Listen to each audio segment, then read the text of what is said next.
Hey everybody, this is Tim, and I'm at Boston Crusaders Camp April down in Florida. I can't believe that I'm in between two such important people. I'm a little intimidated, but I'm not that intimidated by you, Ryan, No. even though you're now a star in the firmament of marching music. Okay, this is terrible, but I've known you since a long time. You were a drum major at Irma High School. Yes, and you were my arranger. I was, and now you were 19 and I was 15. So I was a child prodigy. You were really is what I was. I was so young, and okay, that's very kind of you to try that. Jeez. But I have known you a really long time, and it has been exciting to watch you become this really important voice in the world of marching music, and now doing all this great work at Boston. You've been at Boston how long now? Since 2012. So this is year 8. Amazing. Love what you're doing. Well, thank you. Okay, and Gino Cipriani. A legend, really?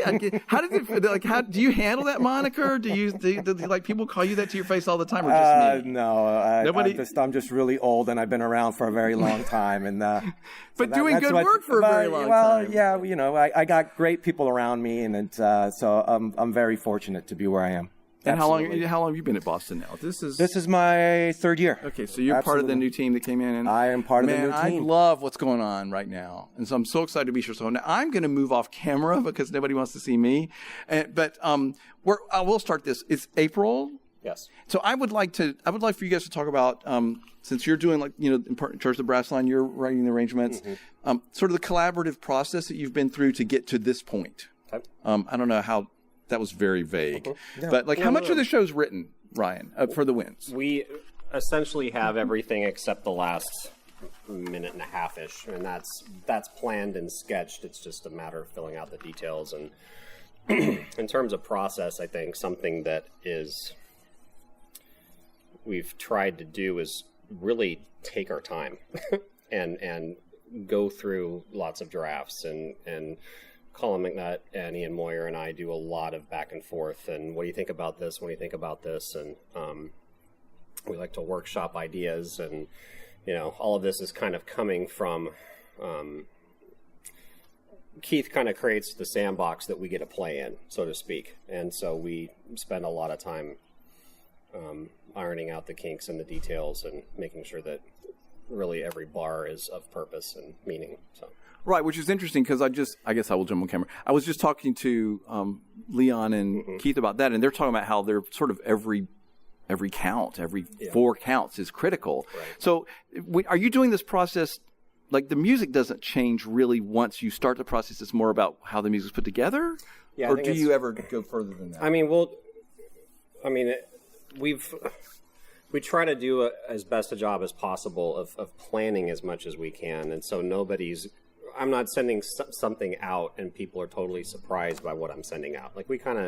We know where we're going. We know how the music's going to flow. We have a really good understanding of effect, intent, and all those things. And so it's, but what we'll do is I will write a draft, and then Colin and I will beat it up quite a bit, and we'll go through several revisions before we even send it back to the rest of the team. Makes sense. And then usually somebody will say, well, what about this? Or this chord could be 4 counts longer, or maybe we could make, Gino will say something like, maybe we can make more out of this trumpet idea, and so it feels very collaborative.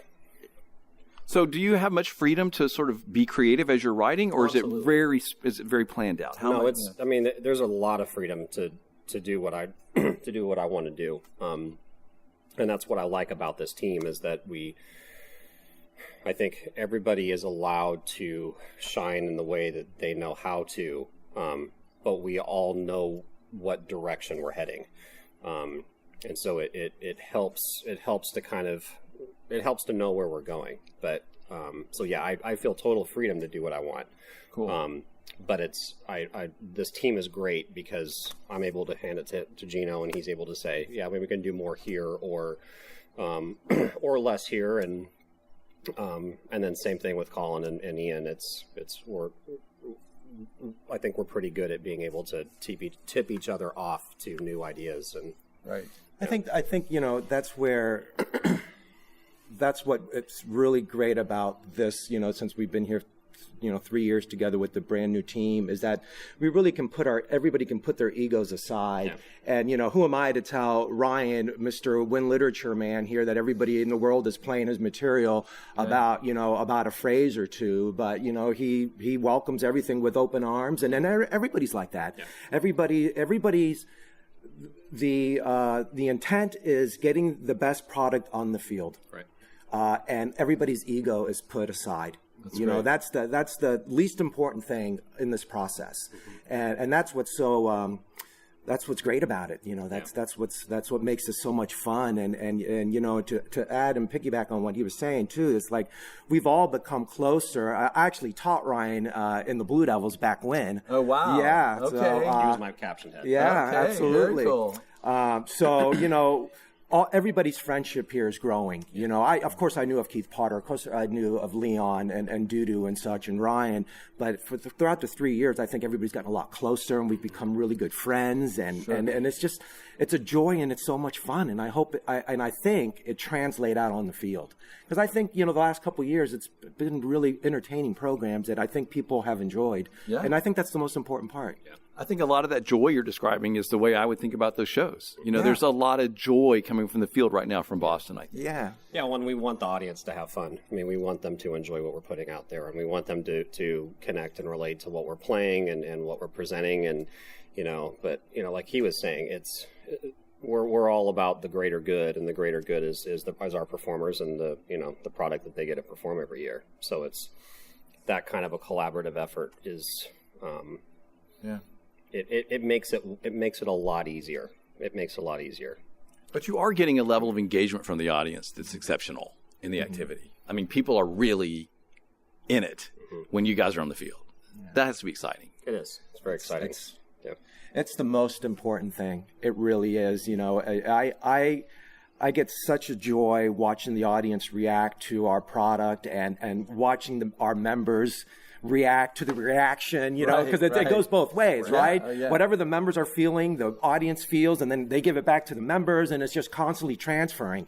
Mm. And to watch that the last couple of years has just been such a joy, and it's so much fun. Like I said, it's performing every night and going out there with these group of kids throughout the years here, these last couple of years, it's just, I can't come up with a better term than just a fun and exciting and joyful, Yeah, I think that really is a very apt description. So you have so many years of experience as a brass instructor in the world of DCI and marching. So when Ryan sends you a score, like your brain clicks on like, hey, there could be more here. This is going to be hard. Like, can you describe that reaction that you feel? Yeah, the first thing I envision, as soon as he sends me the score, I go to the details. I'll even go. That's what's so interesting to me. Keep going. Yeah, I'll go like, there's that passing tone in the baritones that probably not going to hear. And that's what he was saying about maybe we need less here. Maybe this is too active, because I can start to envision what it's going to be like out on the field. Right. Because I've been doing it for so long that I can kind of clean the score before I even get them out on the field. Right. That's one level. Whether it's when there's something as simple as an articulation, or something as simple as manipulating a rhythm, or maybe there's a voice, there's a doubling that we might maybe there's a doubling between a mellophone and a baritone that might get a little hairy out on the field. So we'll talk about that, and that's the first level that we go through just by looking at the score, and he like I said, he welcomes everything with open arms and whatever's going to make the horn line sound great. And then obviously once we get it out on the field, then there might be another level that we go through. But usually by the time we go through the score, and tonight we're going to be learning putting a production together, we'll go through that. Ryan will listen to it and he'll go, I don't like this, I don't want to hear this, and then we'll collaborate a little bit, and then that's how it works. Yeah. It's not really. And coming back to just Gino's experience, I mean, if he comes to me and says, this passage is going to be better articulated, versus ...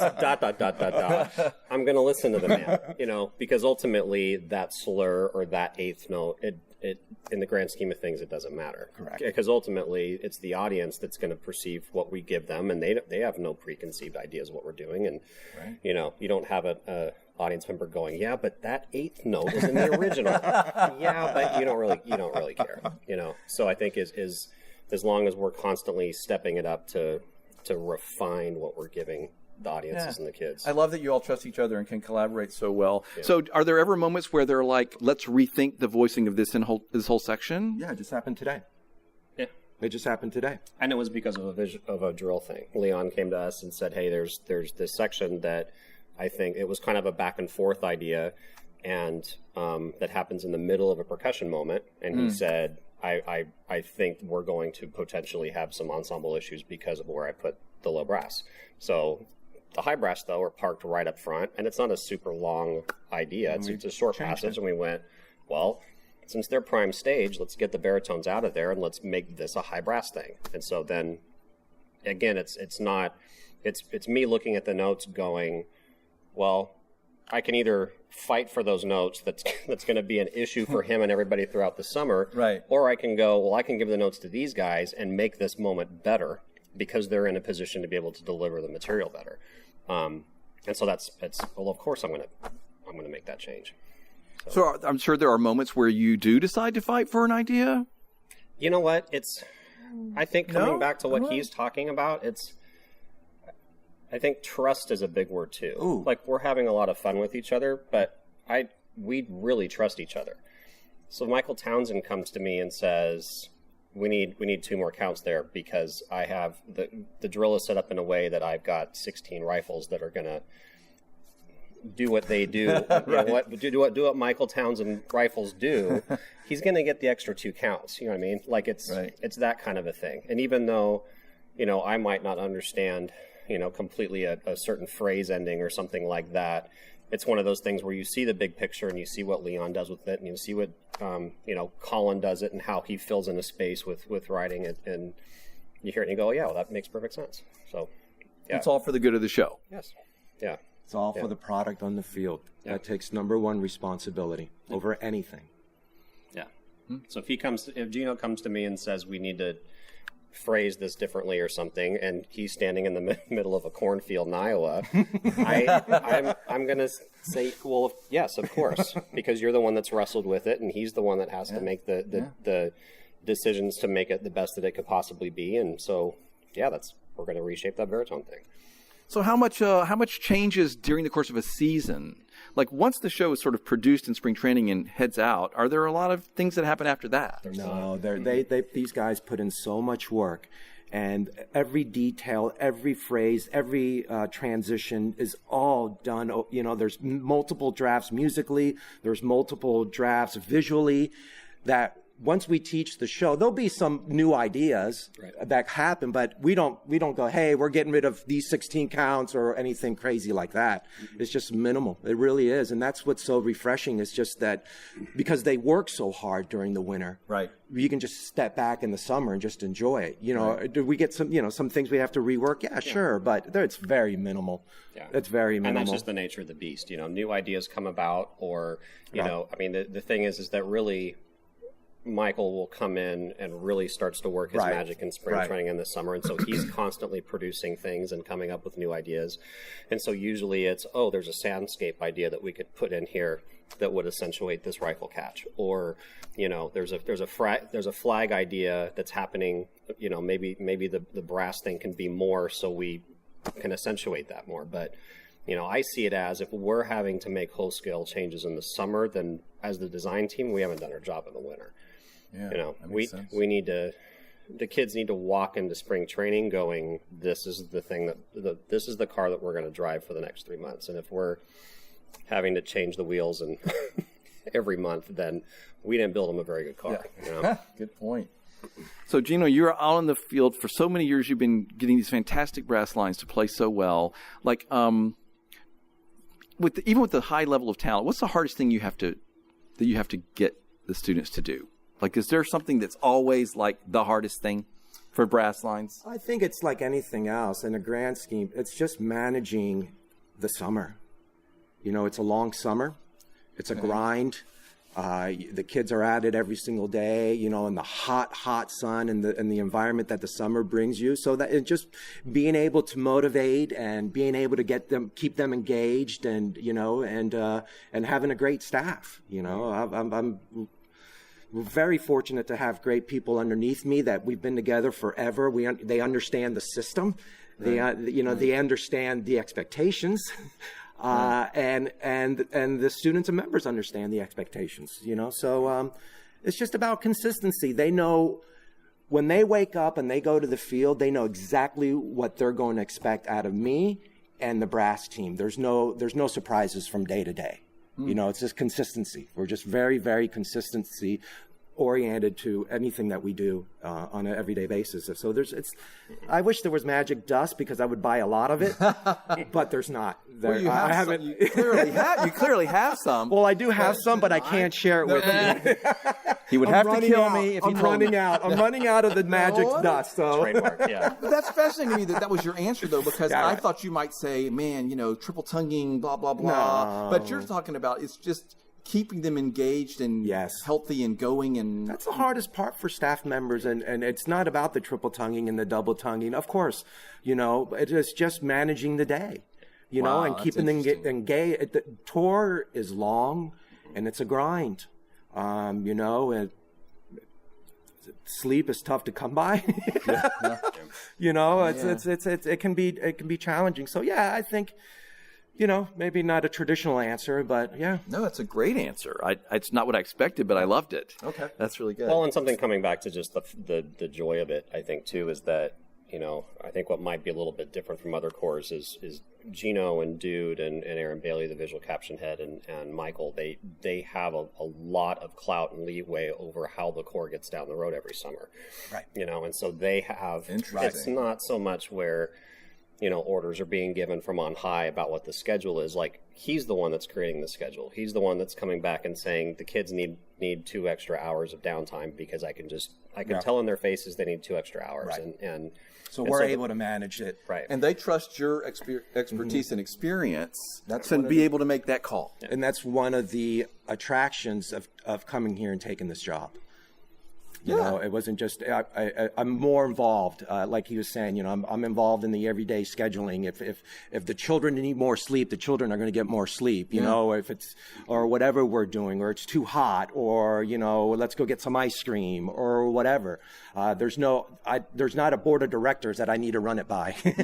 We just make the decision and everybody works together, and it's, it's about the experience on the field. But isn't it cool that you have that skill that you can tell? Seriously, you're taking care of the kids by knowing what they need and being able to feel out how they're doing. Well, that goes back to I've been doing this for 1,005 years, And I marched. Really valuable skills, Gino. Well, I grew up in drum corps. I'm not one that dabbles in drum corps. I think drum corps is a fascinating activity, and I love this activity to death.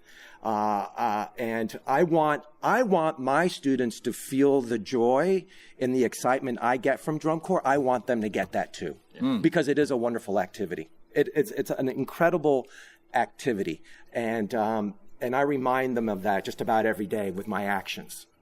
So yeah, absolutely. Wow. And the horn line reflects that.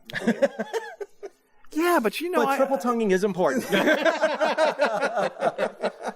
I love that. Well, I always say that bands take on the personality of the band director. Of course. Yeah. So I feel like of course. This corps has the personality of you guys who are putting it together. Very good, yeah. And I'm digging it. So you guys have got something good going on, because I love what's going on right now with this corps. Yeah, we're going to be here forever.